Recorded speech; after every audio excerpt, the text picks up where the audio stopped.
బుద్ధుడు ఎప్పుడు కూడా ఉన్నాడు భూమి మీద. ఇప్పుడు బుద్ధుడు భౌతికంగా లేకపోయినా బుద్ధుడు బోధనలు ఉన్నాయి. బుద్ధుడు బోధనలు పట్టుకుంటే మీ చైతన్య విస్తరణ అవుతుంది, కానీ బుద్ధుడు విగ్రహం పెట్టుకుంటే మీకు చైతన్య విస్తరణ అవుతుందని ఎక్కడ నిరూపించలే.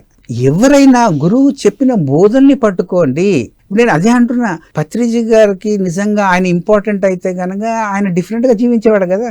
ఆయన దగ్గరికి వెళ్ళి లేటుగా చూసినా కానీ ఆయనకు సెల్ఫ్ ఇంట్రెస్ట్ లేదు అని అర్థమైనప్పుడు మనం ఎందుకు సెల్ఫ్ ఇంట్రెస్ట్ డెవలప్ చేసుకుంటున్నాం? ఇప్పుడు సెల్ఫ్ ఇంట్రెస్ట్ డెవలప్ అవుతుందంటేనే మనం సెంట్రలైజ్డ్ గా ఉండాలనుకుంటాను.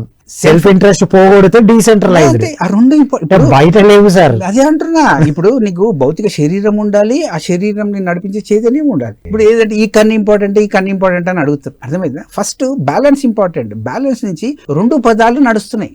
ఇప్పుడు గుండె మొత్తం బ్లడ్ ని తీసుకుంటది, అన్నిటికీ బ్లడ్ పంపిస్తుంది. It is both centralised and decentralised unit. That is what a human being is. Centralised అంటే అక్కడికి వెళ్ళడం, డీసెంట్రలైజ్డ్ అంటే అది వదులుకొని నెక్స్ట్ ముందుకెళ్ళడం.